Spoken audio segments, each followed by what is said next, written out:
In this video, you're going to learn how you can build motivation as an athlete.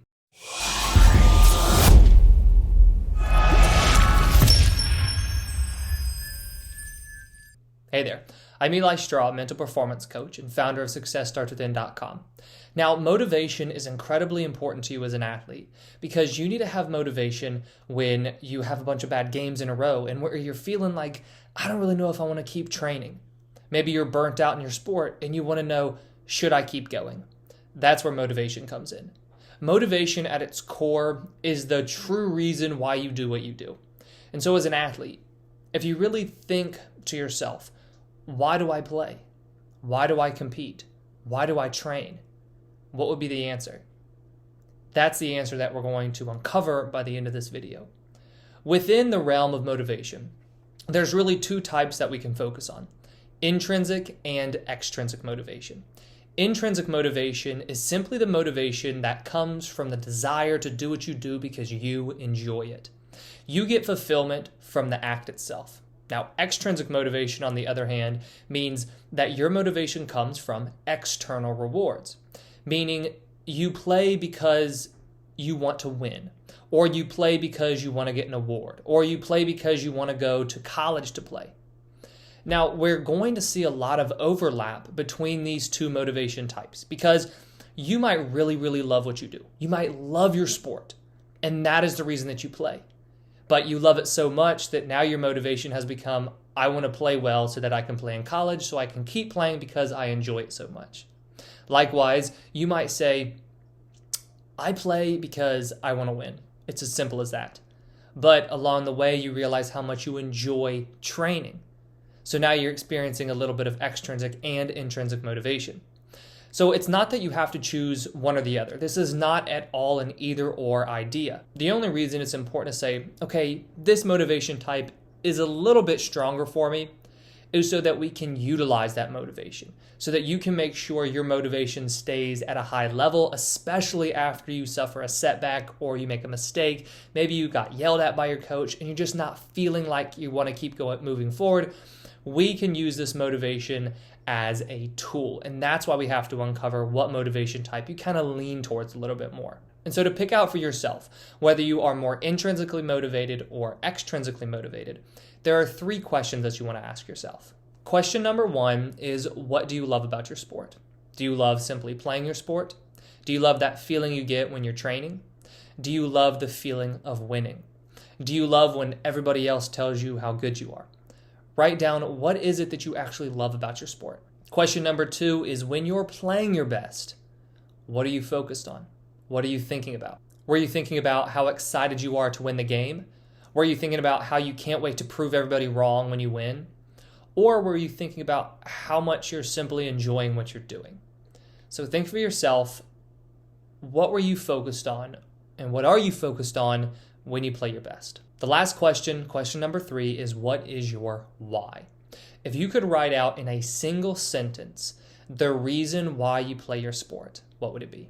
Would you say, because I love to play my sport? Would you say, because my parents want me to play my sport?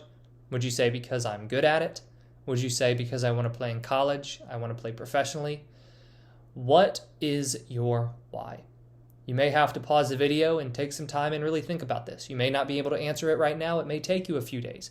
But just in your mind, really think, what is the reason why I play? Why do I do what I do? At this point, you should have a clear idea of which motivation type you lean towards. Now, to use this information to increase your motivation moving forward, I want to just give you a few tips that you can use when using that motivation type. So tips for you if you use extrinsic motivation, and tips if you use intrinsic motivation. Because like I said, they're going to overlap, but you're going to lean towards one a little bit greater than the other. And there is no right or wrong answer. There's nobody that should say you need to have intrinsic motivation or you need to have extrinsic motivation for your sport. It's all about what motivation type helps you perform your best. So I'm going to read these two lists with these tips. I'm also going to put them up on the screen for you to make it easier so you can see them. So tips for using extrinsic motivation include: use it to push through tough workouts and challenging practices. But you want to be careful not to let it turn into the need for social approval. When you face setbacks and failures, use extrinsic motivation to help refocus yourself on a future goal. Keep setting more and more challenging goals for yourself. Otherwise, you may lose motivation if the rewards are too easy, right? So if you feel like you're not pushing yourself, it can make it difficult to have motivation. So you want to make sure you can continually set that bar high and push yourself. And then lastly, be careful not to become so focused on the outcome that it leads to the development of fear and anxiety. This is the one area where we can see challenges with extrinsic motivation, and that is when you begin to fixate too much on the outcome to where it drives fear and anxiety. And fear and anxiety simply mean that you are afraid to make a mistake, because if you make that mistake, then it means you don't get the outcome.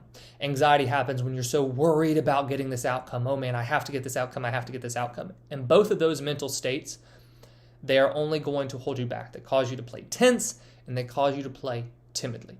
So you want to really be careful that you're not focusing too much on the outcome to where it drives either anxiety or fear.